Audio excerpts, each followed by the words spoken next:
Captain Zara pressed her face against the viewing window of her ship. The cold darkness of space stretched out before her, filled with stars that had been shining for millions of years. Her ship, the Starwind, was small compared to the giant warships of the Corvan Empire, but it was fast and quiet, perfect for exploring places where others feared to go. "Captain, we're getting strange readings from that area," said her science officer, pointing to a screen covered in blinking lights. "There's something big out there." Zara nodded. They were in the Void Sector, a place most aliens avoided. Old stories said this part of space was cursed. Ships that came here sometimes never returned. But Zara didn't believe in curses. She believed in facts and discovery. The Galactic Confederation had ruled the galaxy for 300 years. 12 different alien races worked together to keep peace among the stars. The tall, crystal-skinned Zephyrians like Zara were good at talking and making deals. The lizard-like Carvins were strong fighters who kept order with their powerful armies. The ethereal collective were strange beings made of pure energy who gave advice to everyone. For all these years, the galaxy had been mostly peaceful.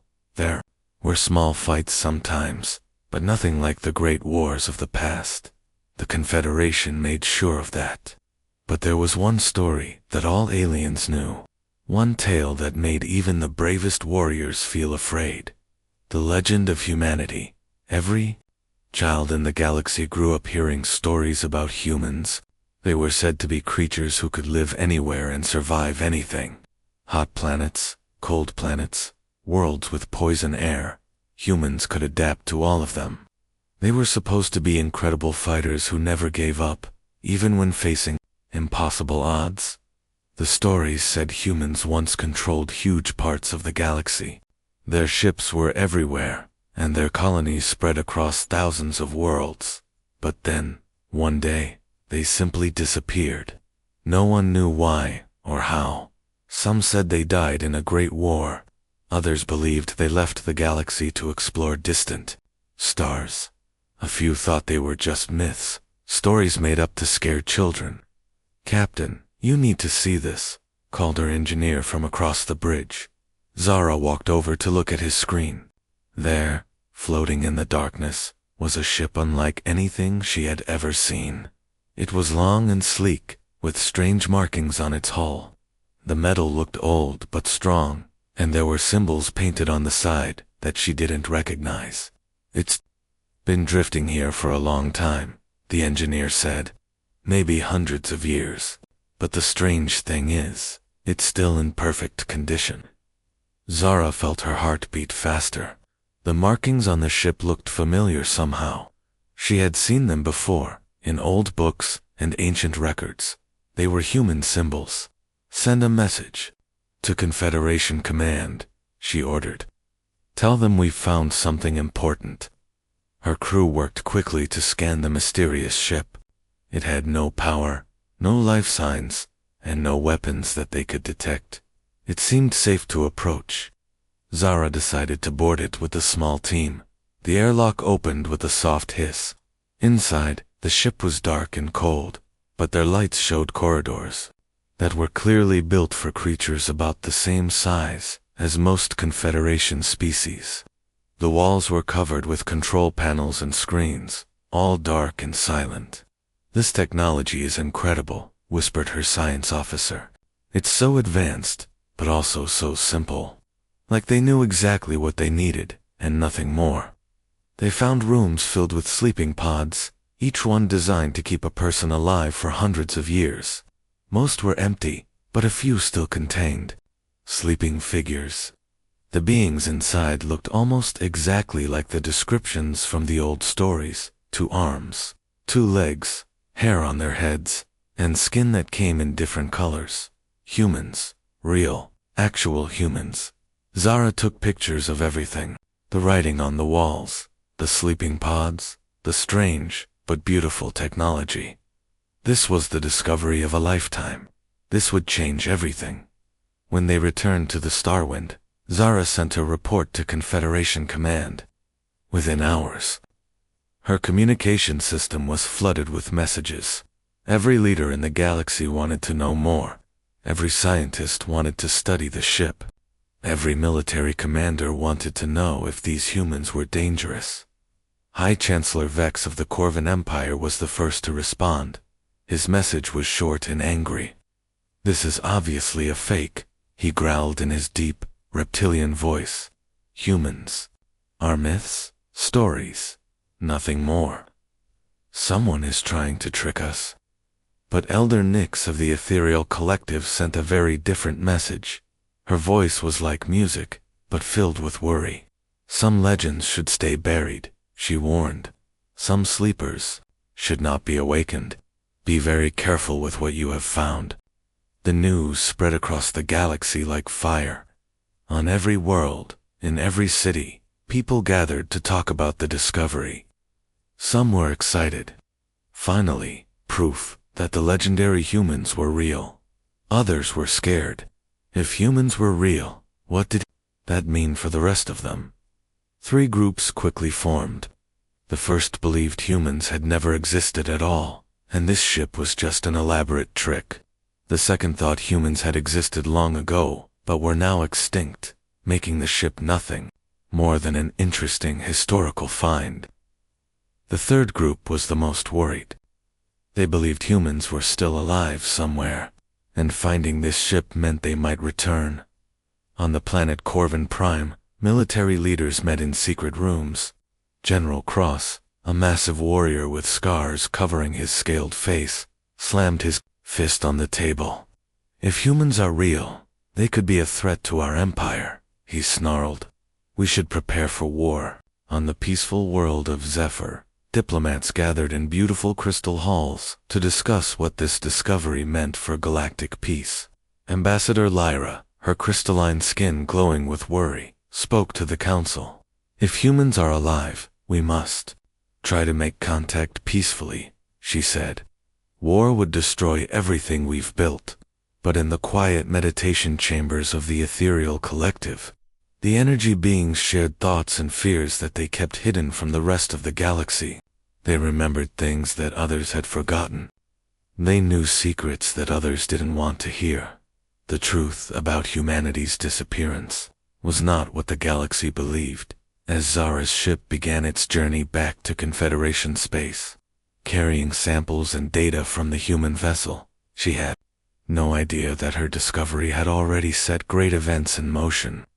Across the galaxy, in places hidden from the Confederation's eyes, old machines were beginning to wake up. Ancient communication networks were starting to buzz with activity, and somewhere in the darkness between the stars, other ships were beginning to move. The legend of humanity was about to become reality once again. Far from the busy trade routes and shining cities of the Galactic Confederation, a small yellow star burned quietly in the outer edge of the galaxy. Its third planet looked dead from space. The surface was brown and gray, covered with old scars from ancient battles. No plants grew there. No oceans sparkled in the sunlight. Any passing ship would mark it as lifeless and move on. But looks could be very deceiving.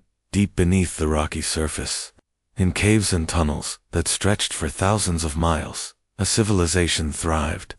Bright lights filled underground cities. Clean air flowed through perfect ventilation systems. And in the largest of these hidden places, Admiral Kate Morgan stood watching screens that showed her everything happening in the galaxy above. Kate was tall and strong, with gray hair that spoke of many years of command. Her uniform was simple but well made, bearing the symbols of the United Earth Space Force.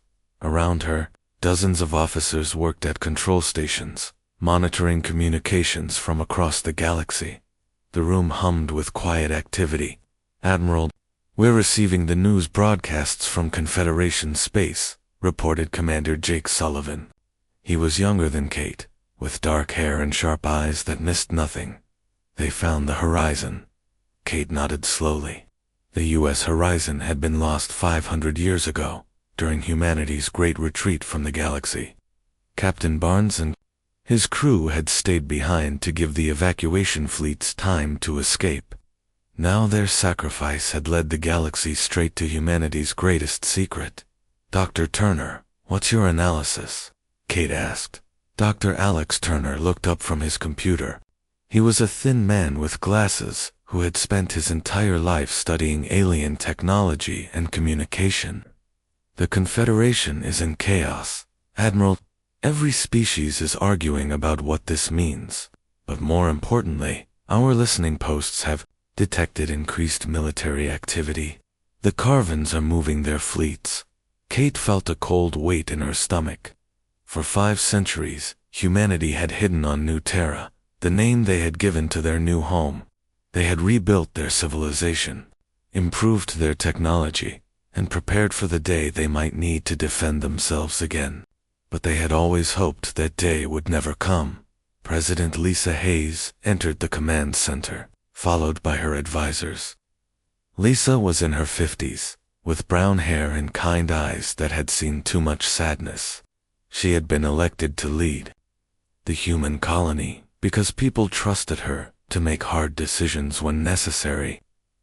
"The Colonial Council is meeting in 1 hour," Lisa announced. "We need to decide what to do." The council chamber was deep in the heart of New Terra's capital city. Representatives from every human settlement attended, either in person or through video links. The debate was fierce and immediate. "We should attack them before they can organize," declared Commander Jake Sullivan, standing at the speaker's podium. "We have the element of surprise. Our ships are better than theirs. If we strike fast and hard, we can end this before it starts." Many in the audience nodded agreement. Humans had always been fighters when threatened, but Ambassador Rachel Ford stood up to disagree. She was an older woman who had spent decades studying alien cultures and languages. "Violence should be our last choice, not our first," she said, firmly. "We don't even know if they want to fight us. Maybe we can talk to them. Make peace. Show them we're not their enemies. Peace." Jake laughed bitterly. "They drove us from our homes 500 years ago. They scattered us across the galaxy and hunted us like animals. When we finally found this place and started to rebuild, they left us alone only because they thought we were all dead. Now they know we're alive. How long before they come to finish what they started?" The argument continued for hours. Some wanted war.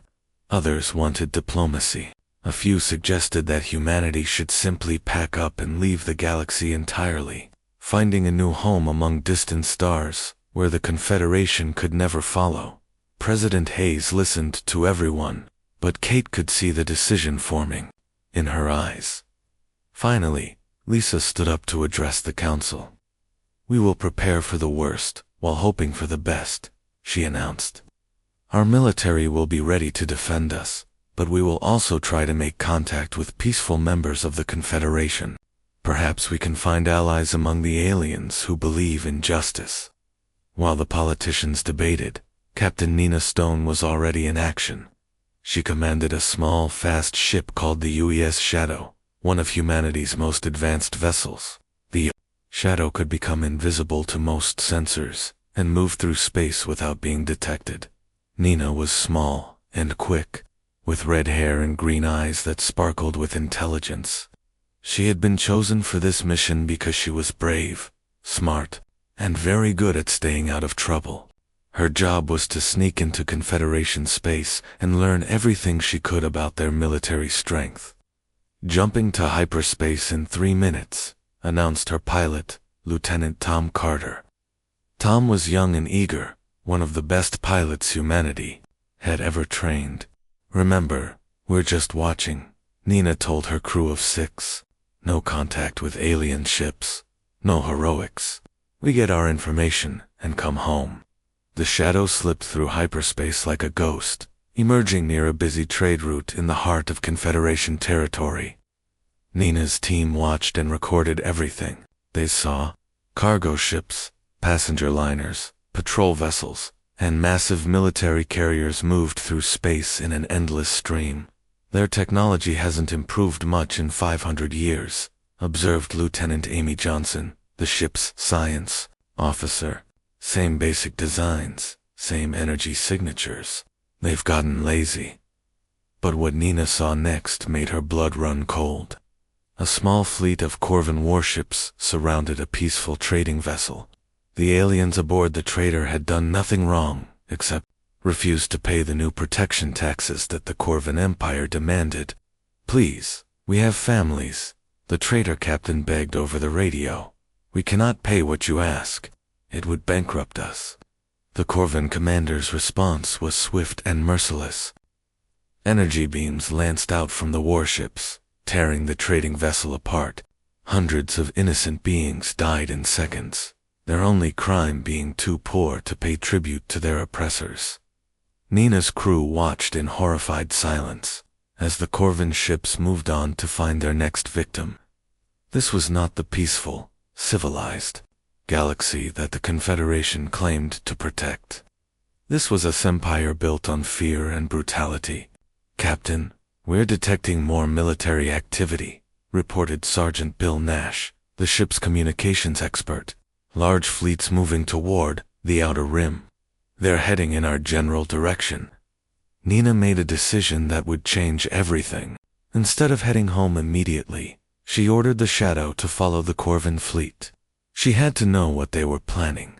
For 3 days, they shadowed the alien warships as they moved through space. The fleet was huge, over 200 ships, enough to destroy entire star systems, and they were all heading toward the region of space where New Terra was hidden. "They know," Nina whispered to herself. "Somehow, they know where we are." The proof came when the Shadow intercepted a coded military transmission. Dr. Alex Turner had taught all human crews how to break alien codes, and Nina's team was very good at their job. The message was from High Chancellor Vex himself. "Operation Final Solution is approved. The human nest must be destroyed before they can spread their poison through the galaxy again. No survivors, no mercy. End this threat forever." Nina felt sick. The Confederation wasn't just planning to attack humanity. They were planning genocide. "Get us home, Tom," she ordered. "Maximum speed." The Shadow raced through hyperspace, carrying the most important intelligence in human history. When they arrived at New Terra, Nina ran straight to the command center, still wearing her flight suit. "Admiral Morgan," she gasped. "They're coming. A massive fleet, and they're not planning to take prisoners." Kate looked at the evidence Nina had gathered. The videos of innocent traders being murdered, the intercepted military orders, the size of the fleet heading their way. The choice was no longer between war and peace. It was between survival and extinction. "Contact President Hayes," Kate ordered. "Tell her we need to activate Operation Homecoming immediately." Deep in the underground shipyards of New Terra, lights began turning on for the first time in centuries. Massive doors opened to reveal ships that had been waiting in darkness for 500 years. The human fleet, dormant but not forgotten, began to wake up. Admiral Tony Clark walked through the hangar bay of the UES Defiance, humanity's greatest warship. The ship was enormous, bristling with weapons that could destroy entire enemy fleets, but it also carried medical bays to heal the wounded, laboratories to advance science, and workshops to build a better future. "She's beautiful, isn't she?" asked Chief Engineer Lisa Davis, looking up at the massive vessel with pride. Tony nodded. The Defiance represented everything humanity stood for. They built things to last, to protect what mattered, and to explore the unknown. The ship had been constructed, not just for war, but for hope. Across New Terra, similar scenes were playing out. Pilots who had trained their entire lives without ever expecting to fly in real combat climbed into cockpits. Engineers who had spent decades maintaining ships that never moved began preparing them for battle. Soldiers who had only known peace put on armor and checked their weapons. But they were not preparing for conquest. They were preparing to defend their home, their families, and their future. Dr. Amy Johnson led teams of scientists in upgrading human technology with advances made during their long exile. Fusion engines became more powerful. Weapons became more accurate. Shields became stronger. Most importantly, the quantum communication network that had once connected all human worlds across the galaxy hummed back to life. "We're receiving signals from the old colonies," Amy reported to Admiral Morgan. "Not all of them, but some. There are other human survivors out there." Kate smiled for the first time in days. Humanity was not just one world hiding in the darkness. They were a scattered people, ready to come together again. As news of the approaching threat spread through New Terra's cities, the human response was remarkable. There was no panic, no riots, no desperate attempts to flee. Instead, people volunteered for every job that needed doing. Factories worked around the clock to build supplies. Schools became training centers. Even children helped by growing food and caring for the elderly. President Hayes addressed the nation one final time before the fleet departed. "We did not choose this fight," she said, her voice carrying to every human settlement. "But we will not run from it either. 500 years ago, we were driven from our homes by fear and hatred. We have spent these centuries learning, growing, and preparing. Now it is time to show the galaxy who we really are." The first human ships began leaving New Terra's hidden shipyards, moving quietly through space toward their destiny. They carried with them not just weapons and soldiers, but the hopes and dreams of an entire species. The galaxy was about to discover that humanity had never been just a legend. They had been a promise, and promises once made must be kept. Captain Ryan Blake pressed himself against the wall of his ship's bridge as alarms screamed around him.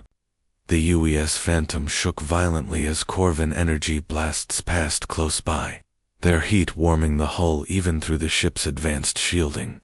"They're getting closer, Captain," reported his navigator, Lieutenant Sarah Mills. Her fingers flew over the control panel as she calculated their next jump. 3 destroyers and a cruiser. They're not giving up. Ryan smiled grimly. The Phantom was humanity's most advanced stealth ship, designed to be invisible to enemy sensors. For the past month, he had been playing a dangerous game of cat and mouse with Confederation patrol fleets, staying just out of reach while gathering vital information about their enemies' capabilities. "Let them chase us," Ryan said calmly. "Every minute they spend hunting us is a minute they're not looking for our real fleet." The ship jumped into hyperspace just as another volley of Corvin weapons fire swept through the space where they had been. Ryan's crew of 12 was small but experienced. Each one had volunteered for this mission, knowing they might not return home. On New Terra, the massive war machine that had slept for centuries was finally awakening. Fleet Admiral Tony Clark stood in the command center of the underground naval facility, watching as status reports poured in from across the hidden planet. "Shipyard 7 reports the EU's Thunder is ready for deployment," announced Commander Mike Davis, reading from a long list. "The destroyer squadron is at full battle readiness." Tony nodded, checking another name off his list. The human fleet was not just 1 or 2 ships. Hidden in underground bases across New Terra were hundreds of vessels, from small fighters to massive battleships. Each one had been carefully maintained by engineers who had spent their entire careers preparing for this day. "What's the status of the Defiance?" Tony asked. "All systems green, Admiral," replied Chief Engineer Lisa Davis. "She's ready to fly." The used Defiance was humanity's flagship, a massive battleship that combined the best of human engineering with weapons powerful enough to destroy entire enemy fleets. But more than just a warship, it was a symbol of human determination and hope. Dr. Amy Johnson hurried into the command center, carrying a tablet filled with technical data. As New Terra's chief scientist, she had spent the last month upgrading human technology with innovations developed during their long exile. "The new fusion drives are installed and tested," she reported. Our ships will be 30% faster than before. The weapon modifications are complete too. We can punch through any armor the Confederation has. But Amy's most important work was restoring the quantum communication network that had once connected all human worlds across the galaxy. The technology allowed instant communication across any distance, something the Confederation had never been able to duplicate. We're receiving signals from the outer colonies, Amy announced excitedly. New Shanghai, New Texas, New California. They're all still there, Admiral. The Confederation never found them. Tony felt a surge of hope. Humanity was not just one world hiding in the darkness. Scattered across the galaxy were dozens of human settlements, each one waiting for the call to come home. Meanwhile, Captain Sam Torres was already deep in enemy territory, leading a team of engineers and soldiers on one of the most dangerous missions of the war. The U.S. Swift, a fast transport ship, moved carefully through an asteroid field in what had once been human space. There, Sam pointed to a large asteroid that looked no different from the thousands of others floating around them. That's our target. Hidden inside the asteroid was Supply Base Delta, one of many secret facilities that humans had built centuries ago. The base had been sleeping for 500 years, but Sam's job was to wake it up and prepare it for the returning fleet. Sam was a practical woman in her 40s, with short brown hair and calloused hands that came from years of working with machinery. She had volunteered for this mission because she understood that sometimes the most important battles were fought far from the front lines. Docking in progress, announced her pilot, Lieutenant Dan Parker. No signs of enemy activity in the area.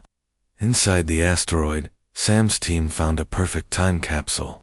The base was exactly as it had been left 5 centuries ago, with supplies, fuel, and repair facilities still in working order.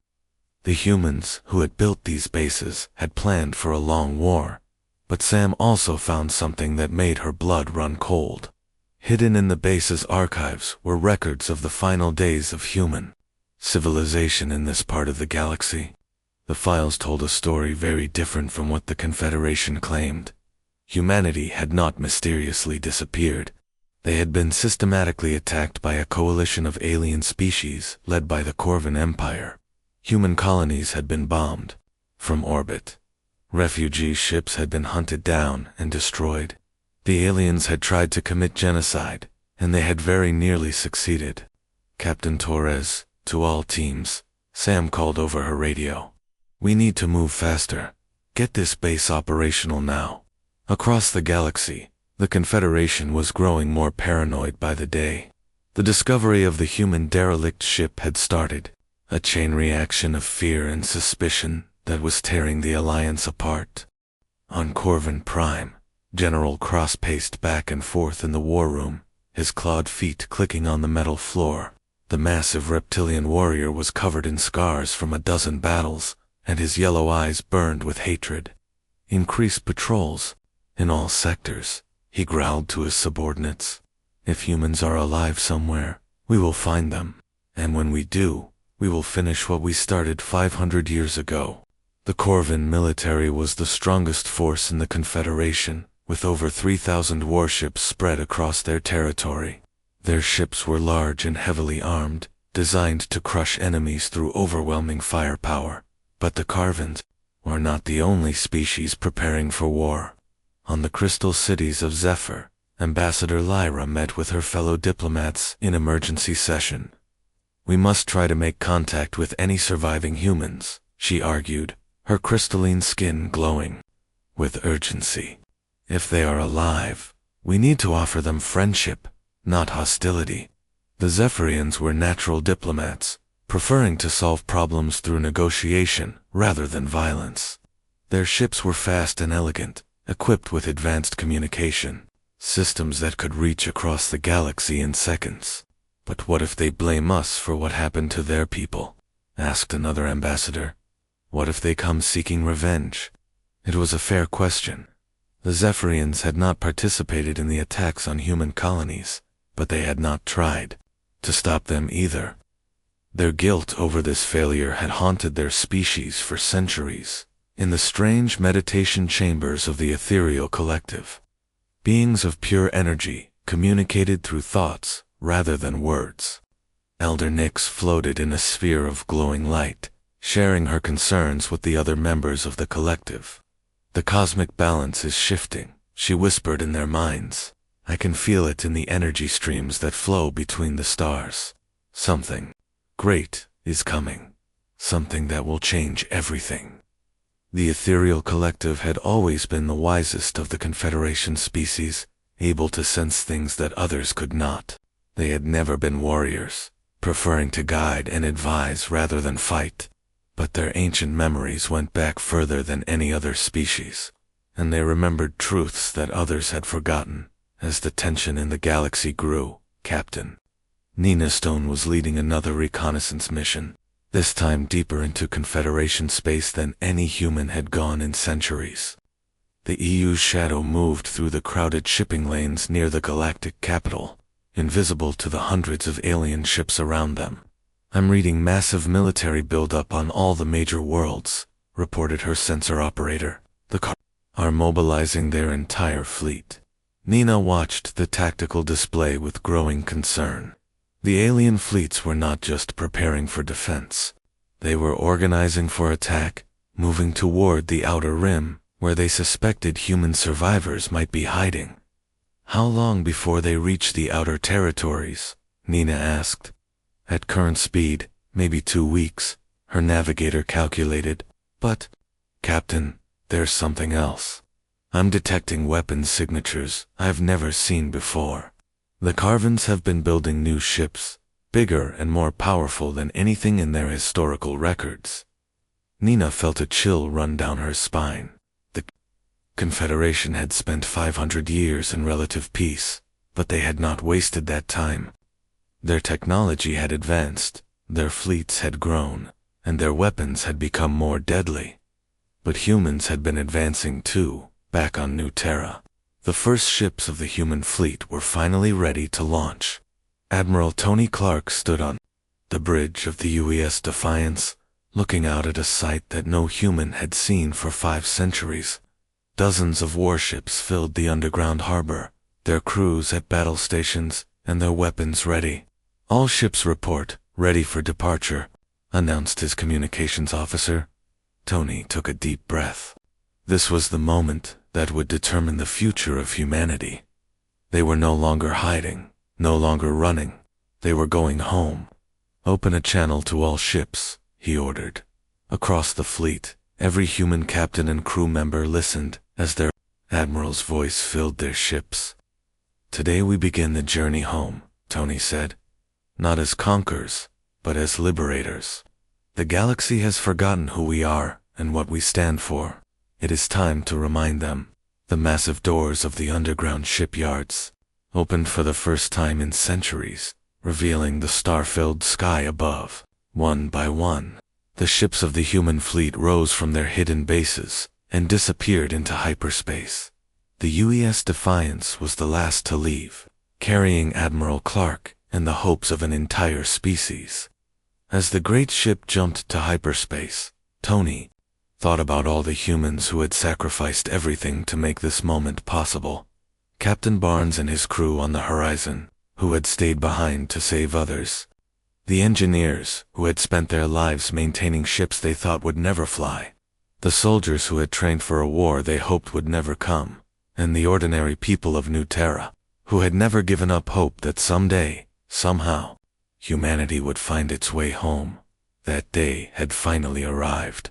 Across the galaxy, ancient sensors that had been silent for 500 years suddenly came to life. The quantum communication network hummed with activity as scattered human colonies received the same message. "This is Admiral Tony Clark of the United Earth Space Force. Operation Homecoming has begun. It is time to come home." On distant worlds and hidden bases, humans who had waited their entire lives for this moment began preparing their own ships. The human exodus from exile was about to begin, but they were not coming back as refugees or beggars. They were returning as the rightful inheritors of the space that had once been theirs, and they would not be denied again. The galaxy was about to learn that legends, once awakened, could be very dangerous indeed. Captain Elena Price held her breath as her ship drifted silently through space, hidden among the wreckage of an ancient battlefield. The Use Whisper was the smallest and quietest of humanity's stealth ships, designed for exactly this kind of mission, getting close to enemy communications and listening to their secrets. "I'm reading a high-priority transmission from the Corvin fleet," whispered her communications officer, Lieutenant Mark Kelly. "It's heavily encrypted, but we should be able to break it." Alina nodded, her dark eyes focused on the screens around her. The Whisper carried only 8 crew members, but each one was an expert in intelligence gathering. They had been following the massive Corvin fleet for 3 days, staying just out of sensor range while recording everything they could. The transmission crackled through their speakers as the ship's computer worked to decode it. What they heard made Elena's blood turn to ice. "High Chancellor Vex to Fleet Commander Drax," came the reptilian voice. "You are authorized to proceed with Operation Final Strike. The human nest has been located. Coordinates follow. No survivors. Repeat, no survivors." Elena's crew stared at each other in horror. The Carvins knew about New Terra. Somehow, despite 5 centuries of careful hiding, their secret was out. "They're planning to attack our home," Alina said quietly. "Get us out of here. Maximum speed to New Terra." Admiral Kate Morgan was in her office on New Terra when Elena's urgent message arrived. The revelation hit the human command like a thunderbolt. The massive Corvin fleet wasn't just heading toward human space, they were heading directly for humanity's last stronghold. "How could they know?" demanded President Lisa Hayes, who had rushed to the military command center as soon as she heard the news. "We've been so careful." Dr. Alex Turner looked up from his computer, his face pale. "I've been analyzing their communications patterns. It appears they've been watching us for months, maybe longer. They've known about our survival all along." The truth was even worse than they had feared. The Confederation hadn't just discovered humanity by accident. They had been planning this attack for a long time, waiting for the right moment to finish what they had started 5 centuries ago. Kate made the decision that would change galactic history forever. "Contact Admiral Clark immediately. Tell him Operation Homecoming is now Operation Survival. We launch everything we have." 3 massive human battle groups had been secretly moving through space toward the heart of Confederation territory. The plan had been to announce humanity's return with a show of strength, then negotiate from a position of power. But now there was no time for negotiations. Admiral Tony Clark stood on the bridge of the UES Defiance as his fleet dropped out of hyperspace at the edge of Corvin space. Around him, 50 human warships appeared like ghosts, materializing from the darkness. The sight of them sent panic through every Corvin sensor station in the system. "This is Admiral Tony Clark of the United Earth Space Force," he broadcast on all frequencies. "We demand the immediate withdrawal of all Corvin forces from human space. You have 1 hour to comply." The response from Corvin Prime was swift and arrogant. "This is Fleet Commander Drax. Humans are an extinct species. You are imposters and terrorists. Surrender immediately or be destroyed." Tony smiled grimly. "I was hoping you'd say that." The Battle of Corvin Prime became legendary throughout the galaxy. The massive Corvin dreadnoughts, each one the size of a small city, moved in perfect formation toward the smaller human fleet. Their commanders expected an easy victory against ships half their size. They could not have been more wrong. Captain Mike Davis, commanding the destroyer U.S. Thunder, led his squadron in a maneuver that seemed impossible. The human ships dove directly toward the center of the Corvin formation, their advanced engines allowing them to change direction and speed in ways that the heavier alien vessels could not match. "All ships, execute pattern Delta," Mike ordered calmly. The human destroyers split apart like a flower opening, each ship targeting a different section of the enemy formation. Their weapons, upgraded with centuries of technological advancement, cut through Corvin armor like hot knives through butter. The aliens had built their ships for brute force attacks, with massive guns and heavy armor. But the humans had learned to be clever, building ships that were fast, maneuverable, and deadly accurate. One human destroyer could dance around 3 Corvin dreadnoughts, striking precisely where the enemy was weakest. "Direct hit on their command ship," reported the Thunder's weapons officer. "Their shields are down." Within 2 hours, the mighty Corvin fleet was scattered and broken. Half their ships were destroyed, and the rest were fleeing toward their home worlds. The humans had not lost a single vessel, but Tony knew that military victory was only part of the battle. The galaxy needed to see that humanity had returned not as conquerors, but as liberators. Admiral Lisa Stone commanded the 2nd Human Battle Group, which had taken a very different approach to announcing their return. Instead of attacking military targets, her ships had positioned themselves around refugee camps and oppressed colonies throughout Confederation space. "Medical ships, begin evacuation procedures," Lisa ordered from the bridge of her flagship, the UES Hope, priority to children and wounded. The refugees could hardly believe what they were seeing. For centuries, they had suffered under Corvin oppression, forced to work as slaves or pay tribute they could not afford.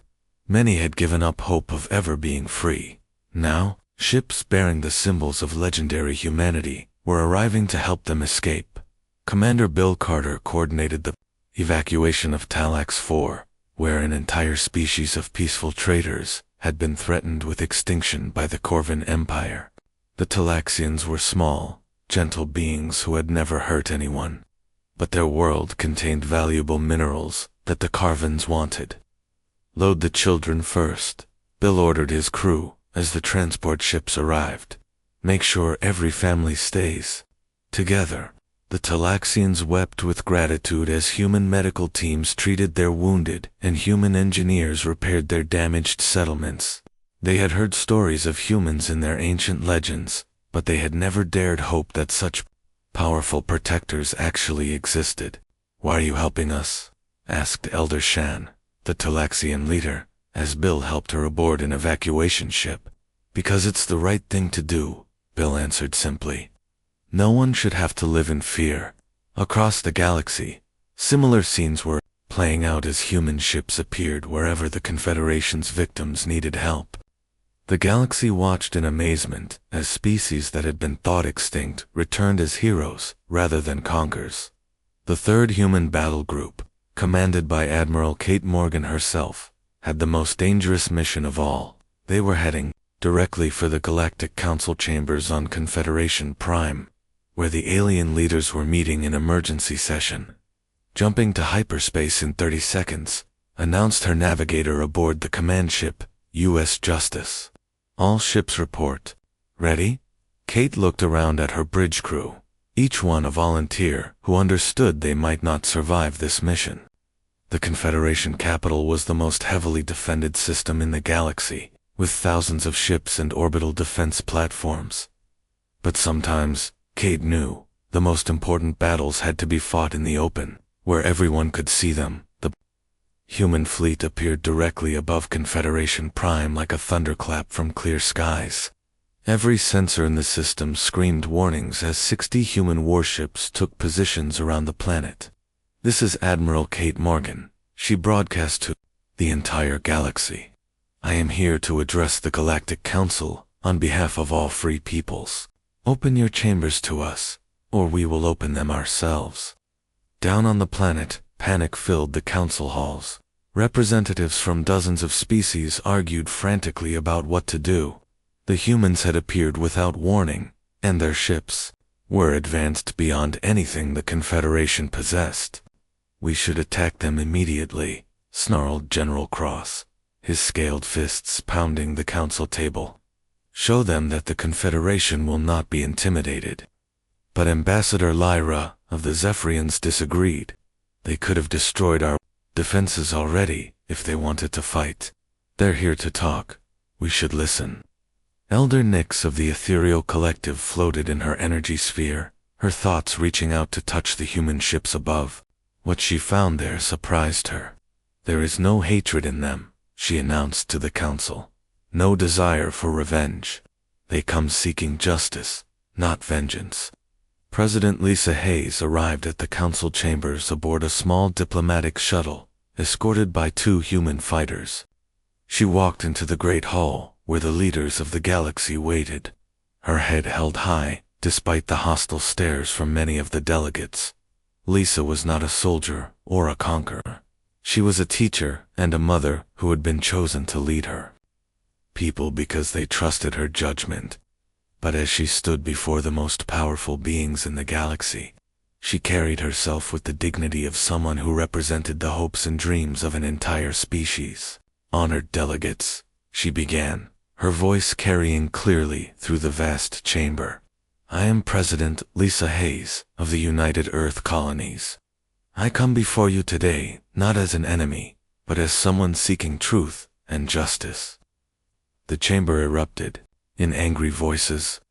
Some demanded to know how humanity had survived. Others accused humans of being terrorists and invaders. But Lisa waited patiently for the noise to die down. 500 years ago, humanity was driven from this galaxy by lies and violence, she continued. We were not defeated in honorable battle. We were not conquered by a superior civilization. We were betrayed by those who claimed to value peace and cooperation. Dr. Alex Turner, who had accompanied the diplomatic mission, activated a holographic projector. Ancient records filled the air above the council chamber, battle reports, intercepted communications, and witness statements that had been hidden for centuries. The evidence was overwhelming. The Confederation's founding had been built on a lie. Humanity had not mysteriously disappeared. They had been systematically hunted and driven out by a conspiracy led by the Corvan Empire. These records show the truth, Lisa declared as the holographic evidence played for all to see. Human colonies bombed from orbit, refugee ships destroyed, children and families murdered in cold blood. The Confederation was founded on genocide. The chamber fell silent as the horrible truth sank in. Species that had believed themselves part of a peaceful alliance realized they had been living a lie for 5 centuries. But the revelations were not finished. Dr. Turner activated another set of records, these ones more recent. For the past 3 centuries, the Corvan Empire has continued its campaign of oppression, Lisa announced. Species enslaved, worlds stripped of resources, entire civilizations eliminated when they refused to submit. The Confederation has not brought peace to the galaxy. It has brought tyranny disguised as order. Evidence of Corvan atrocities filled the chamber. The destruction of trading vessels, the enslavement of peaceful species, the secret expansion that had consumed dozens of worlds while the Confederation pretended to maintain peace. You have a choice, Lisa told the assembled delegates. Continue living the lie that has defined your civilization for 5 centuries, or join us in building something better, something based on truth, justice, and genuine cooperation between all species. The debate that followed lasted for hours. Some species, led by the Carvans, demanded that humanity be destroyed before they could threaten the established order. Others, inspired by the evidence of human compassion and the truth about Confederation crimes, called for a complete restructuring of galactic government. But the most powerful moment came when Elder Nyx of the Ethereal Collective spoke for her people. We have felt the disturbance in the cosmic balance for centuries, she admitted, her energy form glowing with shame. We knew something was wrong, but we were too afraid to seek the truth. The humans have returned, not to destroy us, but to show us what we could become if we had the courage to change. As the council debated, Admiral Kate Morgan waited patiently in orbit above. Her ships could have easily destroyed the planet below, but that was not why humanity had returned. They had come back to reclaim their place in the galaxy, but they wanted to do it the right way. The galaxy was watching, and the choice they made in the next few hours would determine whether the next 5 centuries would be defined by war or peace. Humanity had kept their promise to return. Now it was time to see if the galaxy was ready to keep its promise to do better. The great chamber of the Galactic Council fell silent as the final vote was counted. Ambassador Lyra of the Zephyrians stood at the podium, her crystalline features glowing with emotion as she announced the result that would reshape the galaxy forever. The motion to dissolve the Galactic Confederation and establish a new government, based on the principles of freedom and equality, has passed, she declared. 47 species in favor, 12 opposed, 3 abstaining.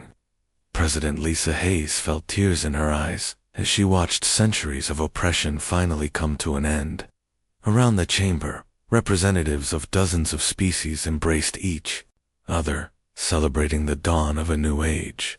Only the Corvin delegation sat in angry silence, their dreams of galactic domination finally shattered. Admiral Kate Morgan received the news aboard her flagship, the UES Justice.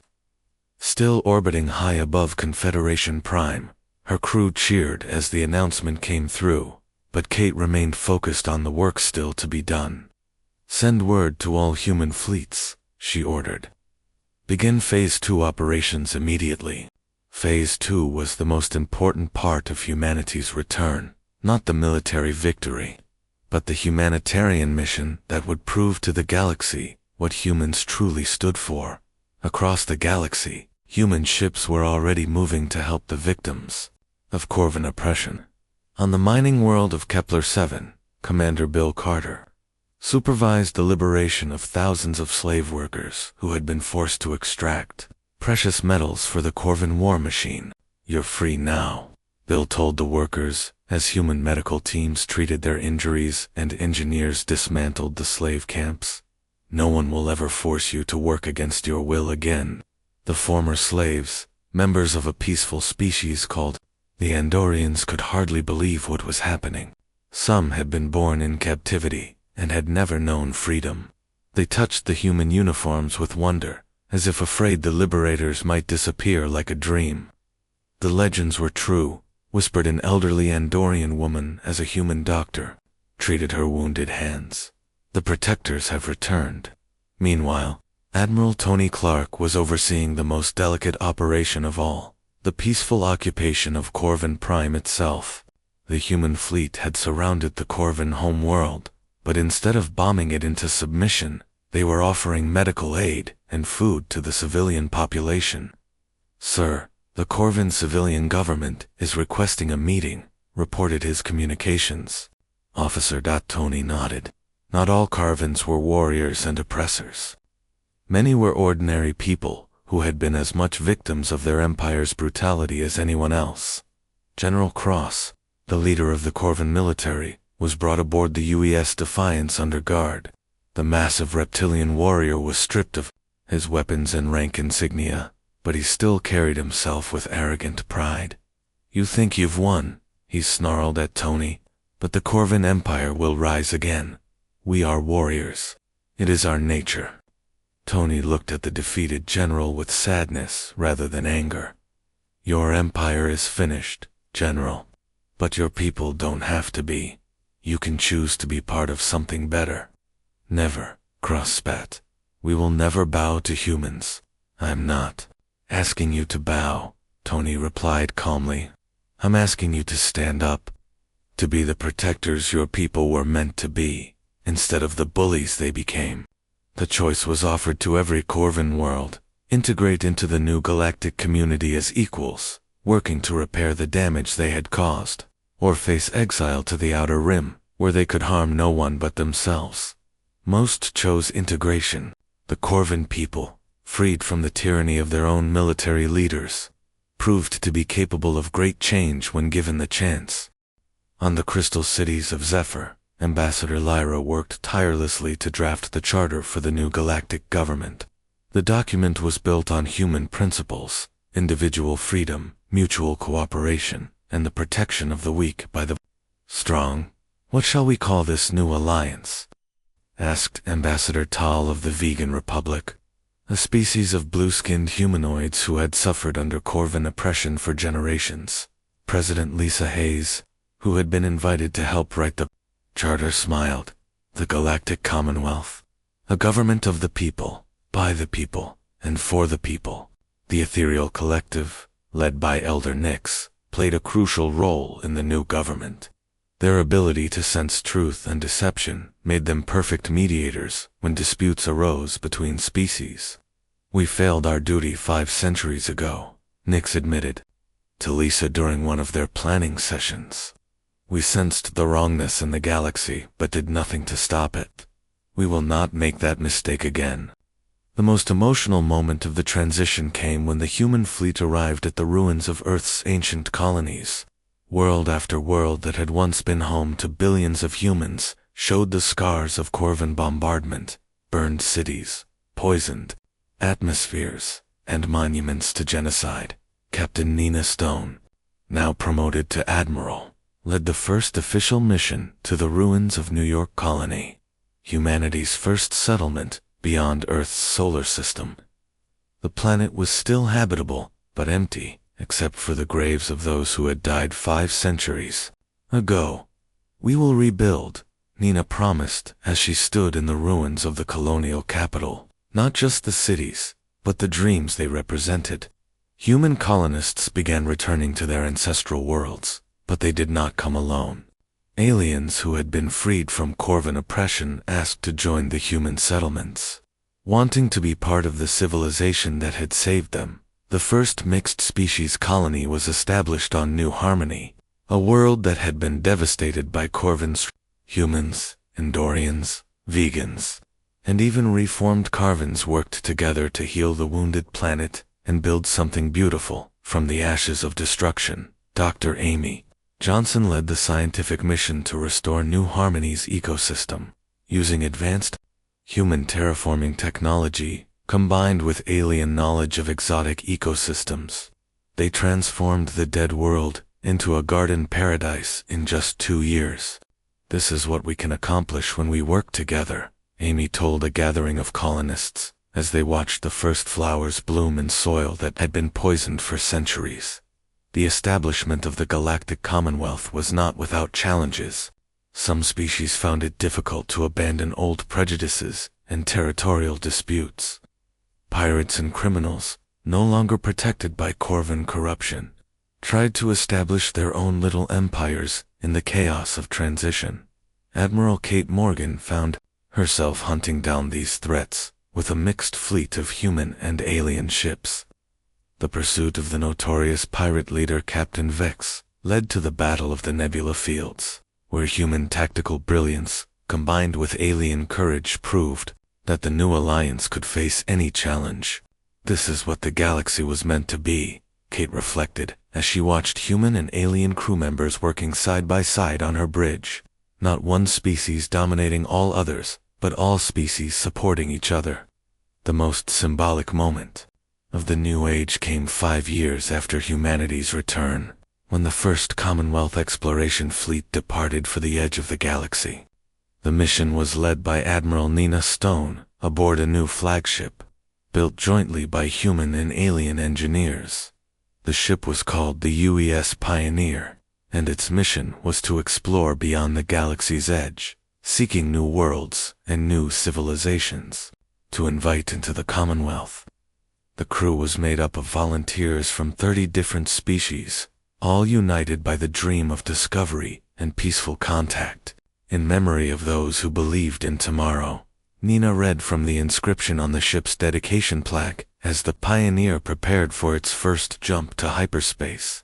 The words had been written by President Lisa Hayes, who had served as the Commonwealth's first Secretary General before retiring to write the history of humanity's return.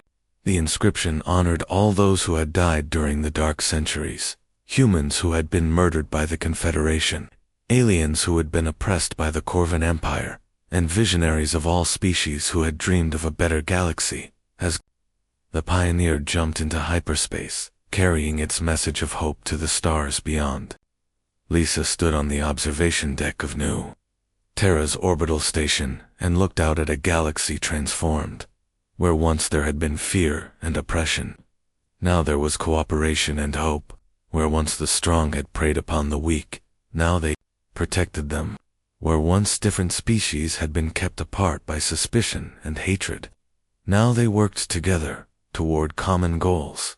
It had taken 5 centuries of exile and suffering, but humanity had finally come home. And they had not come alone. They had brought with them the hope of freedom for every being in the galaxy. The legends had spoken of a species that could survive anything and adapt to any challenge. They had described beings who were relentless in war and compassionate in peace.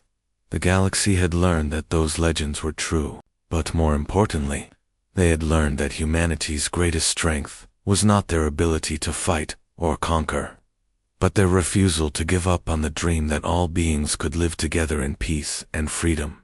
Admiral Nina Stone's final log entry, transmitted from the edge of the galaxy, captured the spirit of the new age perfectly.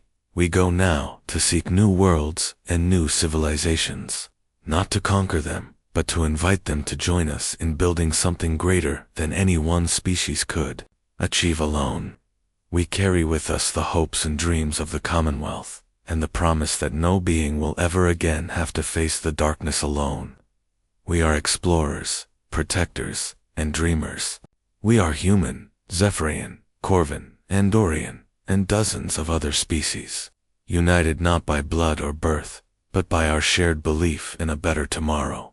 The galaxy is vast and full of wonders we cannot yet imagine, but whatever we find out there, we will face it together, as one people, under the stars. The transmission ended, and the Pioneer disappeared into the cosmic deep, carrying its crew of volunteers toward adventures that would define the next chapter of galactic history. Behind them, in the space they called home, 1 billion worlds celebrated the anniversary of liberation. Children of a dozen different species played together in schools built by human engineers and alien architects. Scientists shared discoveries that benefited everyone. Artists created beauty that transcended the boundaries of species and culture, and in the quiet moments between the celebrations, old beings who remembered the dark times whispered prayers of gratitude for the day when humanity's warships had filled the sky, bringing not conquest, but hope. The galaxy had learned that some legends are more than stories. Some legends are promises, waiting for the right moment to become reality. Humanity had kept their promise. They had returned, and the galaxy would never be the same again.